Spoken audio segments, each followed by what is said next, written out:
வந்து பார்த்திங்கன்னா 16th of January Thursday expiry day. அது இல்லாமல் வந்து நம்ம எஃப்ஐஏ டிஏ டேட்டா எப்படி இருக்குன்னு சொல்லி பார்க்க போகிறோம்.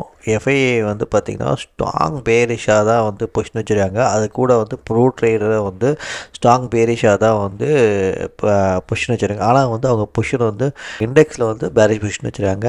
எஃப்ஐஏ வந்து பார்த்திங்கன்னா ஃப்யூச்சர்ஸில் வச்சுருக்காங்க. இப்போ மார்க்கெட்டு என்ன நடக்கும்னா, மார்க்கெட்டை வந்து ஒரு பேரிஷாக தான் வந்து ரியாக்ட் பண்ணோம். ஆனால் என்னென்னா குளோபல் கியூஸ் எப்படி இருக்குன்னா, யூஎஸ் மார்க்கெட்டு ஃபுல்லாக வந்து பாசிட்டிவாக இருக்குது. ஓகேவா? அதனால் வந்து இன்றைக்கி கேப் அப் ஆகி ஓப்பன் ஆக நிறைய வந்து பாசிபிலிட்டிஸ் இருக்குது. அந்த இடத்துல வந்து என்னென்னா ப்ராஃபிட் புக் பண்ணவும் வந்து பார்த்திங்கன்னா வந்து கிளைண்ட்ஸ் வந்து வாய்ப்புகள் இருக்குது. அதனால் வந்து ஃபால் வரத்துக்கு பாசிபிலிட்டிஸ் இருக்குது. அதுக்கு நம்ம கீ ஏரியாஸில் எங்கெங்கன்னு பார்த்துப்போம். ஓகே, கீ ஏரியாஸ் எங்கெங்கே இருக்குன்னா, மார்க்கெட் வந்து ஓப்பன் ஆகிறது 23,328 வந்து ஓப்பன் ஆகும்.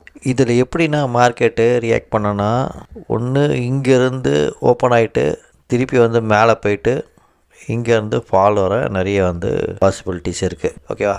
சப்போஸ் எடுத்த உடனே மார்க்கெட்டு இங்கே ஓப்பன் ஆகிட்டு ஒரு லோ வந்துச்சுன்னா திருப்பி வந்து இங்கே இதை ரீடெஸ்ட் பண்ணிவிட்டு இங்கேருந்து ஃபால் வர வந்து பாசிபிலிட்டிஸ் இருக்குது.